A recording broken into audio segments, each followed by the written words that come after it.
El tema de la charla es el ejercicio como parte del tratamiento de la persona con síndrome metabólico. Esta charla la va a impartir el doctor Néstor Cáceres.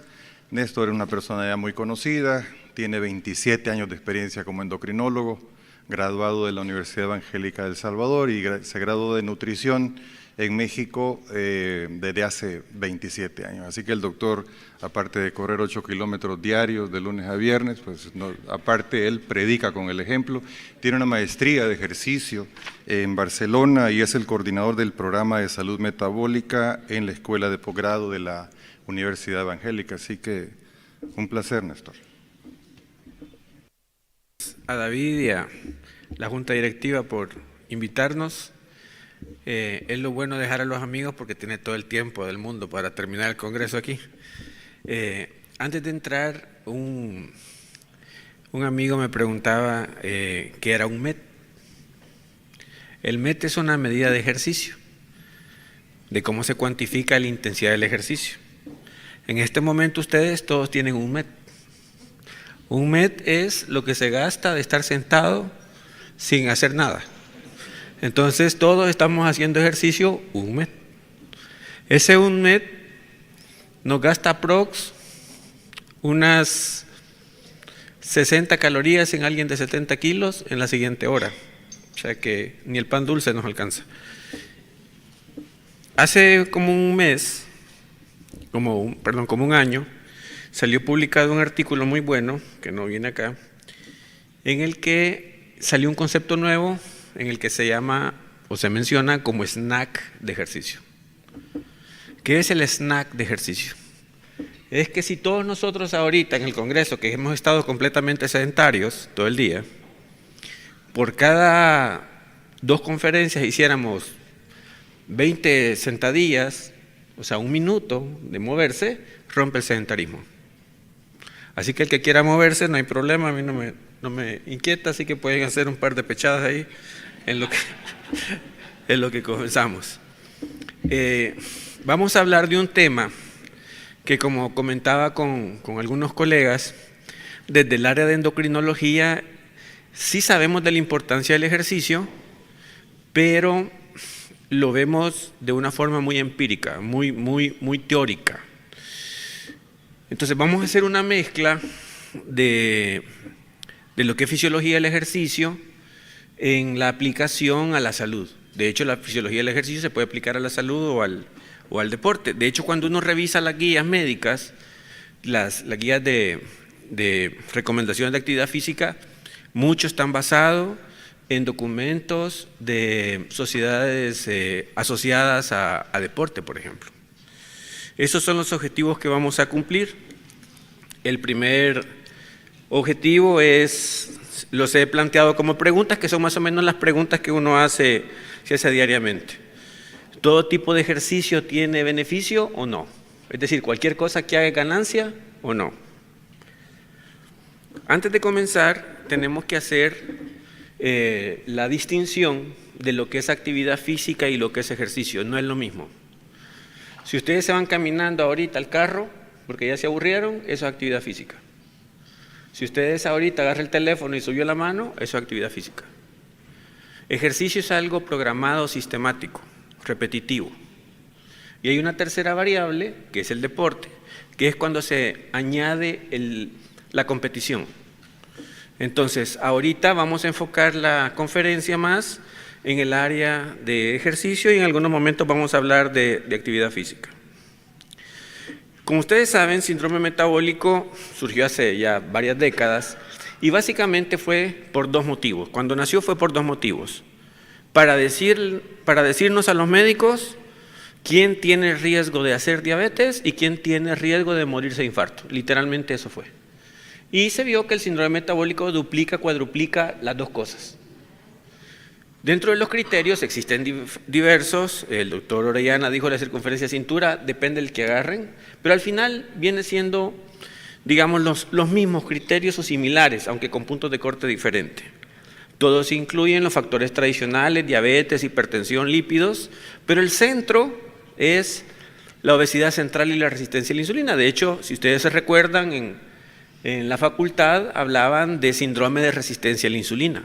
más que de síndrome dismetabólico, cardiometabólico o lo que le queramos poner. De eso vamos a hablar ahora. El ejercicio tiene una parte olvidada, y la parte olvidada, si ustedes se fijan en el Congreso, hagan memoria desde las 8 de la mañana de qué tejido han hablado más. Es grasa. Bueno, y un poquito del hígado, aquí el doctor que es. Pero de músculo, ¿qué han oído? Entonces, la contraparte de la grasa es el músculo. El ejercicio, llámese como se ejemplifica aquí en la gráfica, en el torrente circulatorio, los triglicéridos, glucosa, etcétera. Al hacer ejercicio se activa una parte vital que es la que nosotros a cada momento mencionamos en medicamentos, y que es la mitocondria. El ejercicio activa, dependiendo de si es aeróbico o anaeróbico, diferentes enzimas, pero desde el punto de vista aeróbico hay dos: la quinasa de AMP y un cofactor de peroxidación que tienen que ver o activan la oxidación a nivel de mitocondrias. Entonces, la oxidación a través de mitocondrias, o sea, hacer activa a la mitocondria, mejora muchos sistemas enzimáticos asociados a lo que nosotros vemos de resistencia a la insulina. Y lo que vemos aquí abajo es que ambas, ¿verdad?, a través de la estimulación de diferentes enzimas, disminuyen el riesgo cardiovascular a través de lo que ya todos vimos. Lo mismo que hacen los medicamentos, solo que de forma más amplia y más extensa en algunas cosas, lo hace el ejercicio. Mejora el endotelio, disminuye la inflamación, mejora el óxido nítrico, disminuye las células inflamatorias, etc. Entonces, todo lo que hemos visto a través de los medicamentos todo el día, también lo hace el ejercicio. Ahora, si esto que ya sabemos, porque lo sabemos de siempre, lo trasladamos a metaanálisis hechos para demostrar cuantitativamente el ejercicio, porque acuérdense que la pregunta es si todo ejercicio beneficia. Esa es la primera pregunta. Entonces, esta revisión, este metaanálisis, incluyó estudios observacionales y estudios de intervención. Y quisiera solo que vean la parte de abajo.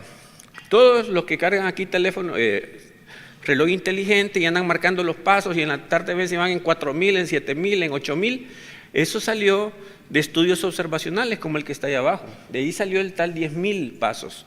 Y si ustedes ven, eso tiene ya casi 15 años de estar. Y de ahí viene el tal 10.000 pasos, que demostró beneficios asociados a una reducción de aprox el 10% de síndrome metabólico. Cuando se hicieron estudios de intervención, diferentes estudios de intervención, voy a mencionar quizás solo uno, el famoso estudio de prevención de diabetes. Si ustedes ven como novedad, se plantea ahora la remisión de la diabetes, o sea, como que fuera algo nuevo. ¿Verdad? Pero si ustedes ven, el concepto ya estaba hace más de 20 años, de remisión de síndrome metabólico a través de estrategias de ejercicio. O sea, es un concepto que no es nuevo. Ahora bien, en el metaanálisis hicieron algo adicional. O sea, ya sabemos en estudios observacionales que mejora el 10% de síndrome metabólico, el DPP casi el 40% de reversión de síndrome metabólico, pero ¿qué pasa si graduamos la intensidad? Es decir, porque no es lo mismo caminar 10.000 pasos que salir a correr a cierta intensidad todos los días. Entonces, buscaron lo que es un concepto que no es nuevo en deporte, que se llama fitness cardiorrespiratorio. Nosotros popularmente lo conocemos como capacidad aeróbica, en deporte lo conocemos como VO2 max, pero en salud se ha dado a llamar fitness cardiorrespiratorio. Y vean lo que pasa. Cuando uno ve la intensidad, y aquí vamos a, digamos, a entender un poco lo que estamos hablando del mes de reposo, ven que la gente que tiene un VO2 max mucho mejor tiene hasta 20 veces menos riesgo de desarrollar síndrome metabólico. O sea, el VO2 max es un predictor muy importante de riesgo cardiometabólico, de síndrome metabólico. Y eso se cuantifica, es como una cuantificación de la intensidad del ejercicio que la persona hace. Si lo ven en la parte inferior, en ese momento, en ese círculo, van a ver que hay un comentario en el que dice la diferencia en VO2 entre los que tienen y los que no tienen síndrome metabólico es 2.5 METs. ¿Qué significa eso? Multipliquen lo que están haciendo ahorita por 2.5 y con eso tienen menos síndrome metabólico. O sea, si pegan unos 10 saltos ahí, ya bajó. Entonces, eso es terapia cuantificada por intensidad. Es decir, no es lo mismo hacer una intensidad de ejercicio que otra intensidad de ejercicio. ¿Y por qué? ¿Y por qué? Porque cuando ustedes hablan de capacidad cardiorrespiratoria, están involucrando diferentes órganos.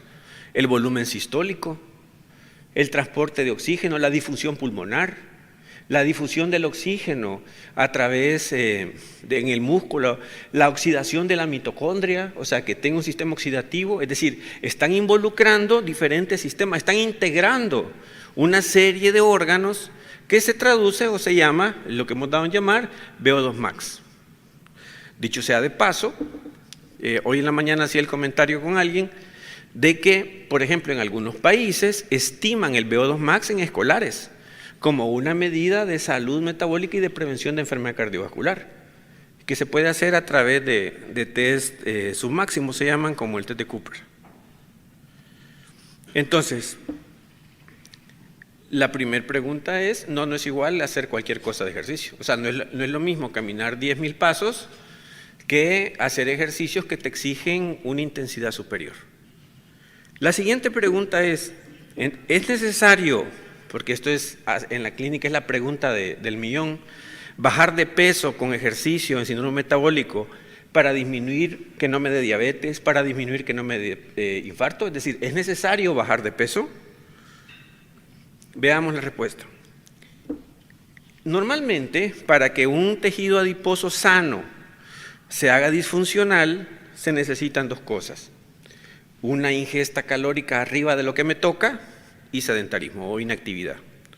Eso genera que las células adiposas, como ya lo vieron toda la mañana, sean inflamatorias, haya fibrosis, haya incremento de infiltración de macrófagos, etc. Es decir, se hace un tejido disfuncional. Estos depósitos ectópicos, como lo dijo el doctor Orellana, generan el hígado graso, pero quiero hacer un comentario en relación a páncreas. En uno de los estudios de remisión de diabetes, se le ocurrió a alguien, de la conferencia de la mañana, se le ocurrió a alguien medir por resonancia la grasa ectópica antes de que el paciente, ectópica en páncreas, antes de que el paciente entrara al proceso de bajar de peso. Y en los que hicieron remisión de diabetes, volverle a medir la resonancia, pues después de que hayan bajado el tanto por ciento de peso. Y se vio la asociación que el que hacía remisión de diabetes es porque desaparecía o tenía una asociación con la desaparición de la grasa ectópica a nivel pancreático, lo cual se tradujo en una mayor secreción de insulina. Entonces, ¿qué hace el ejercicio? Si ya tenemos a la persona con disfunción, pues el ejercicio actúa no solo en grasa, actúa en dos lugares. Revierte a nivel de grasa la fibrosis, el tamaño celular, la sensibilidad a la insulina, la inflamación, etc. Pero a nivel muscular también incrementa la sensibilidad, adapta un concepto nuevo que hay en la actualidad que se conoce como flexibilidad metabólica. La flexibilidad metabólica es que el cuerpo se adapta mejor al nutriente, es decir, procesa mejor cierto tipo de nutrientes dependiendo de si la persona tiene una grasa y un músculo funcional o disfuncional. Es decir, suben de peso o tienen más resistencia a la insulina o son más tolerantes a comer, digamos, X comida. Entonces mejora la flexibilidad metabólica en el músculo y disminuye obviamente la deposición de áreas ectópicas de grasa, no solo en páncreas, también en hígado y en músculo. Y esto sucede incluso sin reducción de peso. Es decir, que el hacer ejercicio a cierta intensidad y con ciertas características mejora el tejido graso y el tejido muscular, aunque la persona no baje de peso. Es decir, el ejercicio no solo es para bajar de peso, es una estrategia para mejorar parámetros metabólicos independiente del peso. Y se le ocurrió a un grupo, esta revisión es relativamente reciente, si los tipos de ejercicio y las intensidades del ejercicio tenían el mismo beneficio. Y entonces se les ocurrió comparar dos patrones. Un patrón que es el ejercicio moderado continuo, que sería el equivalente a alguien que sale a caminar rápido o trota en la mañana de forma continua, y lo compararon, ya más adelante vamos a ver qué es eso, con el entrenamiento interválico de alta intensidad, que ustedes conocen como HIIT. Dicho sea de paso, no es el del TikTok, ni del YouTube, ni esas cosas, o sea que, porque está el concepto de que HIIT es si sudo bastante, hice un HIIT. Eso no es HIIT, ¿verdad? HIIT tiene ciertos parámetros metabólicos que tienen que cumplir. Lo interesante de esto es que compararon, fíjense, dos patrones, uno en pulsos, porque el HIIT se hace en pulsos, y otro trotando continuo. Desde el punto de vista calórico, los dos gastan igual. O sea, digamos, si yo hago una hora de correr, gasto lo mismo que un HIIT. El HIIT más o menos del 75% equivale a una hora, pero gasto similar de calorías. Pero vieron que las personas que hacían entrenamientos interválicos intensos, cercanos, el HIIT es cercano al 90% y el SIT es un entrenamiento interválico de sprint, se llama, cercano al 100 o arriba del 100, o sea, si hacen pulsos, el HIIT se puede hacer con intervalos desde 30 segundos hasta 2 minutos y el SIT usualmente de 30 segundos, pero lo importante es que si se hacen pulsos contra aquel que trota a un ritmo el que puede, pero lo mantiene 40 minutos, se vio que los que hacían HIIT tenían más bajo, oxidaban mejor a nivel de tejido graso. Y se vio que eran mejor o se comportaban mejor que el ejercicio moderado, ¿verdad? Y obviamente tenía efectos en el tejido graso, en la insulina, en la fosforilación a nivel de músculo, en la formación de músculo, pero lo importante de eso es que la pérdida de ejercicio de grasa en ejercicios tipo HIIT, es decir, se quitó el mito de que solo el ejercicio de fuerza te quita la grasa, ¿verdad? El ejercicio tipo HIIT es mejor para bajar la grasa que el ejercicio moderado continuo. ¿Por qué? Porque se desarrolló el concepto de EPOC, que es no es de EPOC de pulmonar, ¿verdad? El concepto de EPOC sería la traducción del consumo de oxígeno post ejercicio. Es decir, después de hacer el tejido sigue gastando, después de hacer un HIIT sigue gastando energía, pero lo hace a través de la oxidación de grasas. Porque cuando tú estás en reposo, lo vamos a ver en una diapositiva adelante, cuando tú estás en reposo, tu combustible más importante no es el glucógeno, es la grasa. Entonces, pareciera ser que activa de alguna manera este sistema y que es una de las explicaciones por qué los entrenamientos tipo HIIT o tipo SIT hacen una disminución en el tejido graso. Ahora bien, el ejercicio y el síndrome metabólico tiene dos impactos. Tiene un impacto directamente en el área de fitness físico o de capacidad aeróbica, pero tiene un segundo impacto en la composición corporal, en lo que hemos visto en disminución de la grasa abdominal, aumento de la masa muscular. Son dos cosas diferentes que hace. Estos dos conceptos son los que se han dado en llamar en los últimos años los nuevos factores de riesgo cardiovascular, y cada vez van a oír más al respecto. En ambos se mejora la insulina independientemente del peso a través de factores, digamos, tradicionales de mejorar la glucosa, baja, por ejemplo, el ejercicio aeróbico baja aprox 5 milímetros la presión sistólica en las 6-8 horas después de un buen ejercicio, pero también en factores no tradicionales como la disminución de citoquinas, el ejercicio independientemente del peso está asociado a prevención de cáncer, a mejora del sistema inmunológico. Ustedes vieron que los pacientes con COVID, por ejemplo, que tenían, esto se estudió, que tenían un fitness cardiorrespiratorio más alto, eran a los que le iban mejor. Y los que tenían un fitness cardiorrespiratorio más bajo eran los que les iba peor. O sea, tiene un impacto en ese sentido.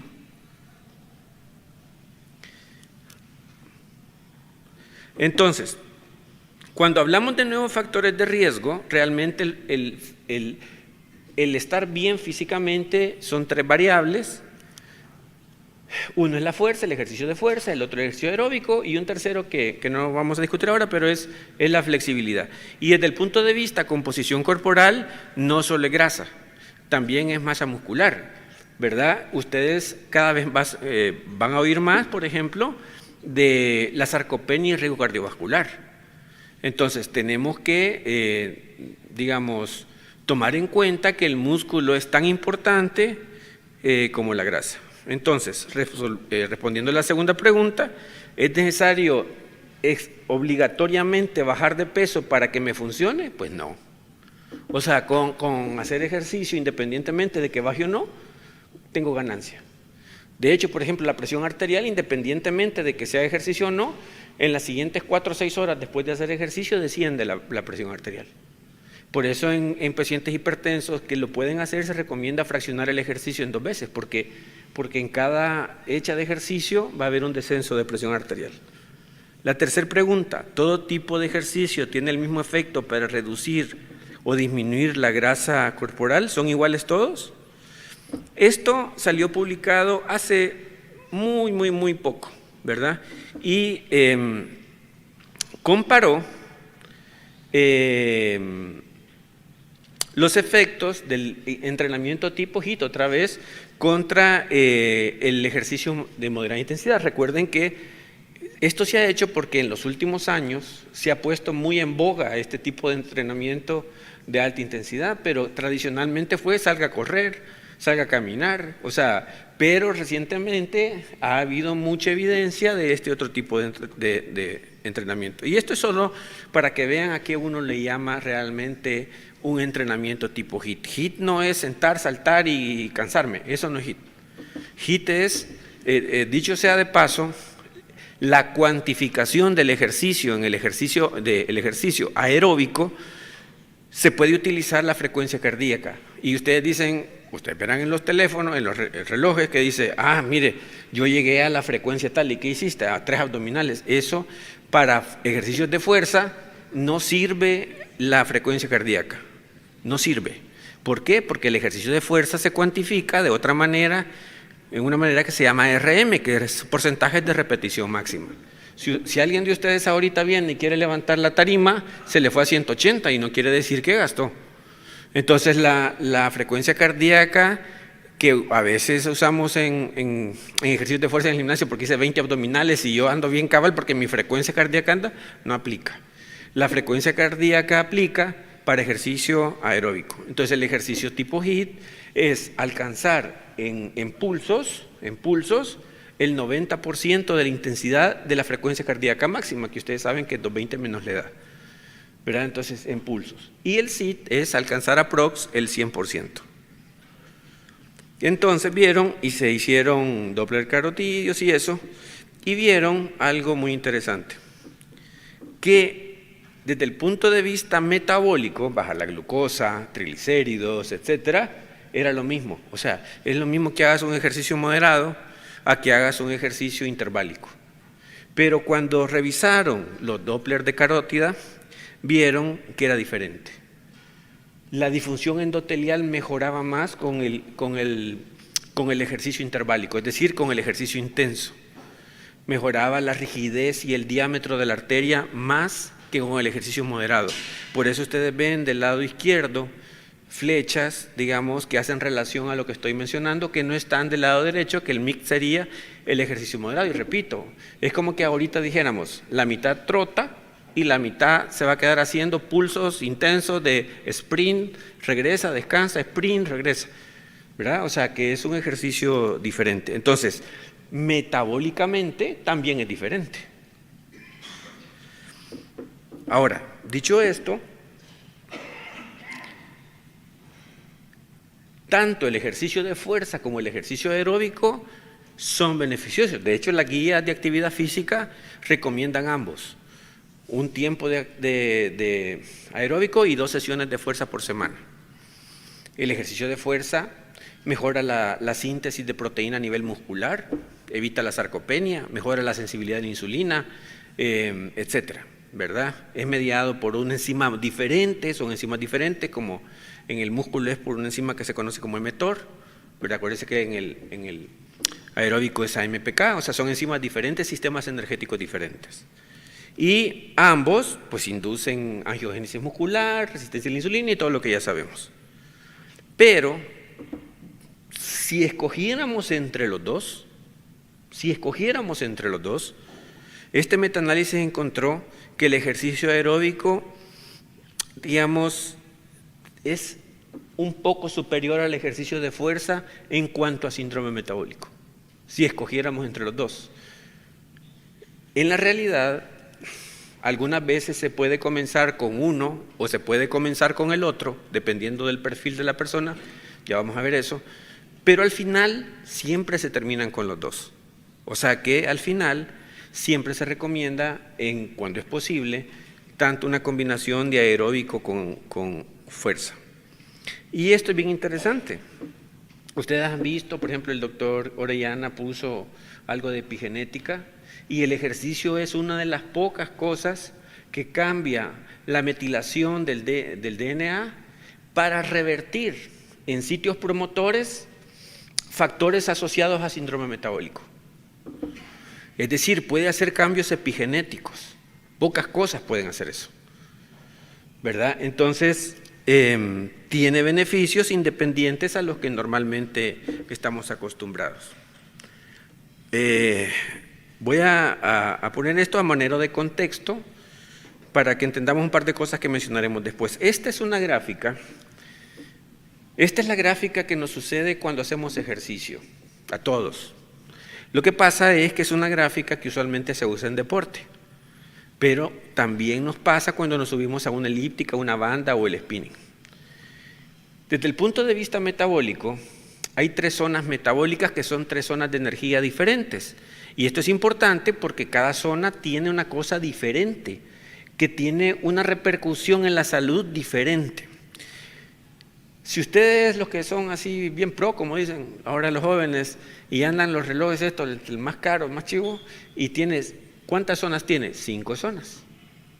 El que anda en esto sabe lo que estoy hablando. 5 zonas. En el teléfono que le marca zona 1 hizo tal, hizo zona 3 de ejercicio, zona 5. La zona 2 se divide en 2 en deporte y la zona 3 se divide en 2. Pero desde el punto de vista práctico, quiero hacer lo siguiente. La zona 1 es como que nos fuéramos caminando de aquí a Santana. Esa es la zona 1. Es como que saquen el perro a caminar y se detiene el perro y ahí van. Esa es la zona 1. La zona 1 está abajo del umbral láctico. Esa raya que está ahí es un umbral láctico y corresponde a 2 milimoles por litro de lactato. Quiere decir que no acumula lactato. ¿Y eso qué significa? Pues significa que nunca me va a doler. Bueno, sí duele después de 100 kilómetros, pero no me va a doler porque no estoy acumulando lactato. Pero vean lo que gasta, ¿qué sistema de energía utiliza ahí? Grasa.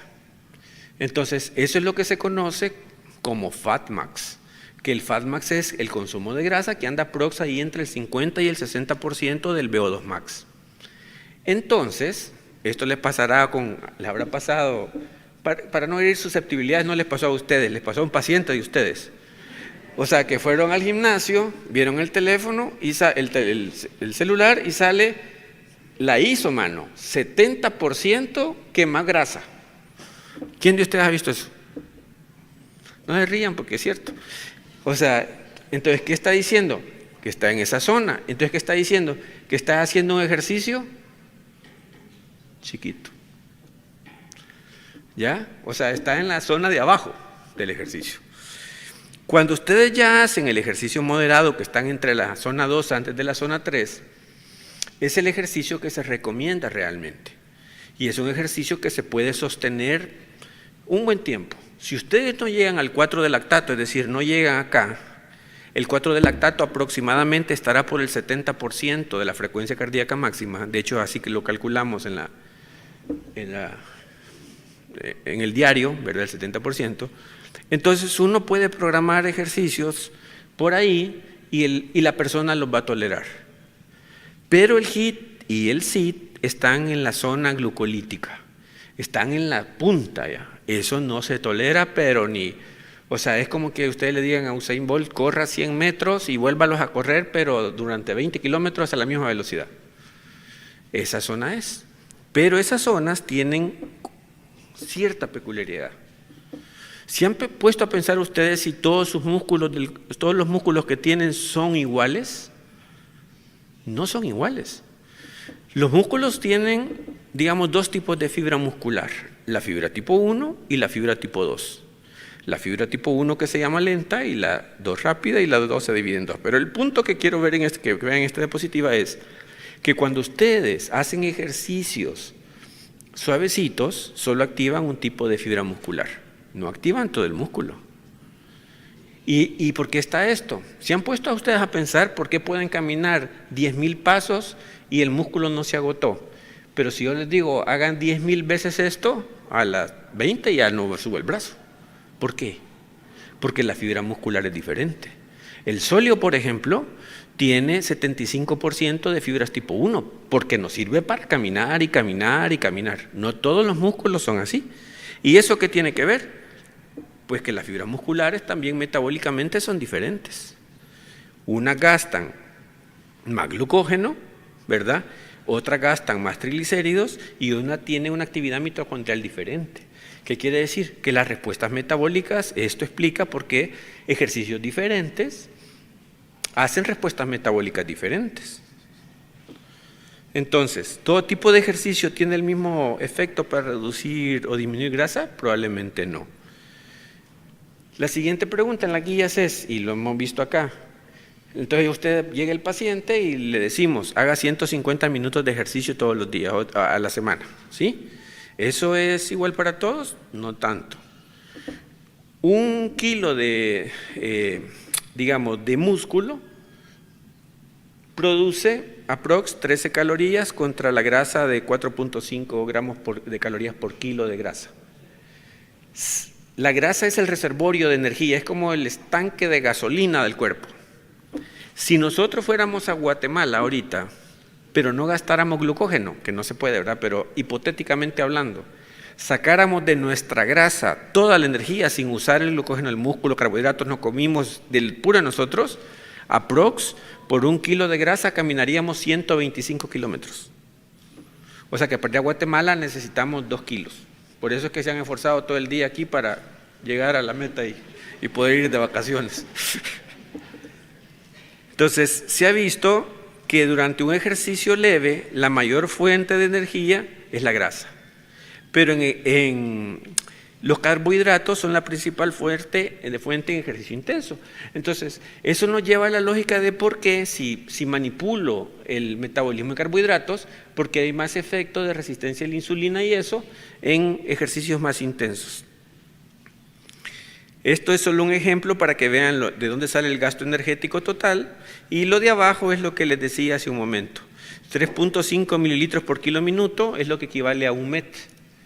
¿Verdad? Es lo que ustedes están haciendo ahorita. De oxígeno al mundo le están consumiendo 3.5 mililitros por kilo minuto ahorita.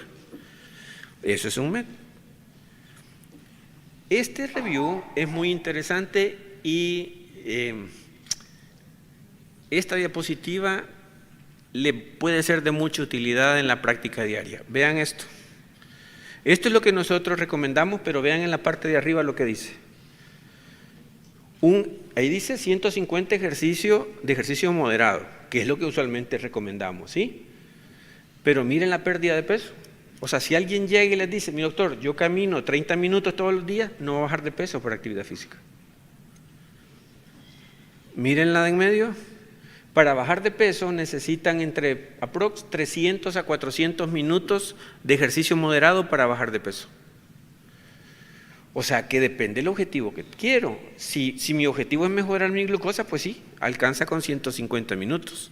Si mi objetivo es bajar de peso, pues no alcanza con 150 minutos. Y vean eso abajo. De los dos tipos de ejercicio, ¿verdad? El que menos baja de peso es el ejercicio de fuerza. Entonces, si ustedes le dicen a alguien, les recomiendan ejercicio y se va a levantar pesas, hace crossfit o eso, él no va a bajar de peso. Por eso dice, yo hago ejercicio, ¿y por qué no bajo, doctor? Pues porque ese ejercicio no te va a bajar de peso o el impacto es menor, y esta gráfica lo ilustra.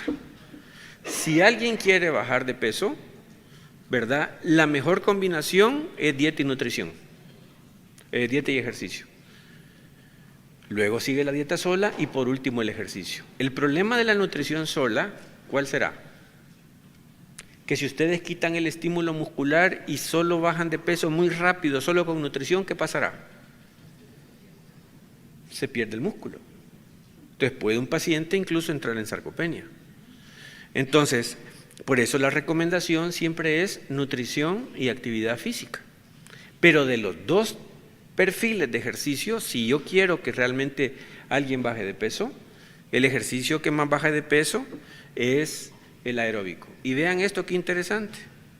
Estas son las guías de actividad física. Vean la rayita en medio como el tanque del carro. Vean, el inactividad es tipo congreso, o sea, ese es el de abajo. O sea, están en congreso, la flecha está allá, o sea, no se pasa al otro lado porque no se han dormido, pero si no, está ahí. La segunda flecha es, voy para el carro, ¿verdad? Esa es la segunda flecha, ya me moví, me duele aquí un poco, aquí, porque hasta la espalda de las 6 horas sentado. Esa es la tercera flecha, llego a la casa y se me perdió el perro y tengo que ir a correr, a corretearlo. Esa es la tercera flecha. Y el cuarto es ejercicios tipo HIIT o correr intenso. Pero vean que el riesgo cardiovascular cambia. Si el ejercicio que hago es más intenso, el riesgo cardiovascular es menor. O sea que no solo importa el tiempo, importa la intensidad. Por eso es que las guías actuales están moviéndose a hacer ejercicios moderados e intensos. O sea que en alguien que sea posible pasar de caminar con el perro a caminar rápido es una ganancia. O sea que dentro de las posibilidades de cada persona, el hacer un ejercicio más intenso es bueno. Y vean esto que está acá, este metaanálisis o este estudio evaluó el fitness cardiorrespiratorio, ya dijimos la capacidad aeróbica, el VO2 max, etc. Y vean los que tienen menos capacidad cardiorrespiratoria son los que tienen un más riesgo de mortalidad, independientemente del peso, independientemente de si tienen diabetes, no importa que sean hipertensos, no importa. De hecho, un mal fitness cardiorrespiratorio se asocia también a un mayor riesgo de cáncer, independientemente del peso, ¿verdad? Y vean acá, un incremento de 1 o 2 MED está asociado a una disminución del 10 al 30% de riesgo cardiovascular. ¿Ya? ¿Qué medicamento da eso? Entonces, el punto es que en la actualidad se ha dado en llamar al fitness cardiorrespiratorio como el nuevo signo vital. Y ya se considera como parte del approach del cuidado, de la prevención de la enfermedad cardiovascular. Y ya para finalizar, ¿se debe individualizar la prescripción de ejercicio o es parejo? Es decir, agarramos aquí a todos, ¿verdad? Como ya nos dio cosquilla esto, entonces todos vamos a salir allá a la calle y nos vamos a ir trotando todos de aquí al redondel, igualitos todos, ¿no? Se me traba el pie. O sea que El ejercicio, la prescripción de ejercicio tiene 5 variables, 5. La intensidad, la frecuencia, el tipo de ejercicio, el tiempo y la progresión. Entonces, cuando se prescribe ejercicio, estas 5 variables se deben de considerar. ¿Es un ejercicio aeróbico o de fuerza el que le conviene ahorita? ¿Cuántos minutos? ¿Cómo lo progreso? No se puede comenzar un HIIT en alguien que no hace ejercicio. ¿Cómo hago la progresión? ¿Cómo hago que poco a poco vaya aumentando la capacidad aeróbica? ¿Con qué frecuencia? Yo digo 150 minutos, entonces doctor la voy a hacer el sábado porque tengo tiempo y estoy en el mar y me echo 3 horas ya caminando. Eso no sirve. ¿Por qué no sirve? Porque después de 3 días de no hacer ejercicio regreso a 0. Entonces hay una frecuencia, ¿verdad? Hay una progresión. No es lo mismo a alguien que tuvo COVID y hasta se cansa, ¿verdad? A alguien que es atleta ahorita y que corre 10 kilómetros al día. Este es un ejemplo de prescripción de ejercicio, ¿verdad?, en síndrome metabólico. Y si ustedes ven, ahí está como ejemplo nada más el ejercicio leve moderado de 3 a 6 met y más de 6 met. Por ejemplo, de 3 a 6 met es caminar rápido, por ejemplo. Entonces, no es lo mismo que caminen lento a que caminen rápido. Más de 6, que ya sería un moderado intenso, sería, por ejemplo, saltar cuerda o correr. A los que les gusta el tenis, no es lo mismo jugar dobles que sencillo, o sea que el tenis sencillo es de otro modo. Entonces, pero esa intensidad de MET es la que se traduce, acuérdense, cada par de MET en un 20-30% de disminución de riesgo. Y solo a manera de ejemplo, el ejercicio de fuerza se calcula en base a lo que se conoce como RM o repetición máxima. La repetición máxima es el máximo que yo puedo levantar. Por ejemplo, si yo puedo levantar 100 libras, ese es mi RM 100, 1. Entonces el 60% sería el 60% de ese peso. Entonces el ejercicio como tratamiento se debe individualizar. ¿Por qué? Porque con síndrome metabólico hay gente con fibromialgia. Si ustedes le dicen al de fibromialgia, hace un HIIT, se ingresa de la fibromialgia, ¿verdad? No es lo mismo que a alguien, por ejemplo, tengan una persona con diabetes y tiene sarcopenia, van a priorizar el ejercicio de fuerza, porque quieren que aumente la masa muscular. Tienen un paciente que tiene sobrepeso y quiere bajar de peso, pues van a priorizar el ejercicio aeróbico. Tienen un paciente que es hipertenso y puede hacerlo, pues fracciona el ejercicio, es decir, se individualiza. Eso es lo que se conoce como prescripción de ejercicio, ¿verdad? Y la prescripción de ejercicio debería incluir las 3 cosas, ¿verdad?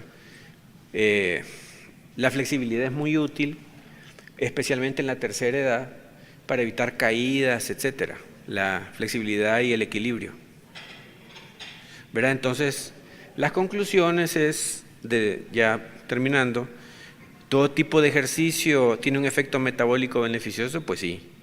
¿Es necesario a la fuerza bajar de peso para que me beneficie? Pues no. ¿Todo tipo de ejercicio tiene el mismo efecto para reducir o disminuir la grasa? No, no son iguales todos. ¿La misma recomendación le tengo que dar de 150 minutos a todos? Probablemente no. ¿Y se debe individualizar el tratamiento? Siempre sí. Y a mí me gusta decir este comentario. El ejercicio es algo así. Tiene que hacer ejercicio. ¿Hay cuánto, doctor? 3 veces por semana. Ok, y ya, ahí acabó la plática. Es como que alguien me venga y me diga, mira doctor, y para la diabetes tengo que hacer dieta. Sí, tienes que hacer dieta. ¿Y qué tengo que hacer de dieta? Come poquito. Entonces, si yo le digo come poquito, es lo mismo que hace bastante ejercicio. O sea, cualquier persona que maneje nutrición sabe que eso no aplica. Entonces, el ejercicio debería de ser una receta prescrita, con recomendaciones puntuales que se deben de individualizar a cada persona. Y con esto terminamos. Muchas gracias.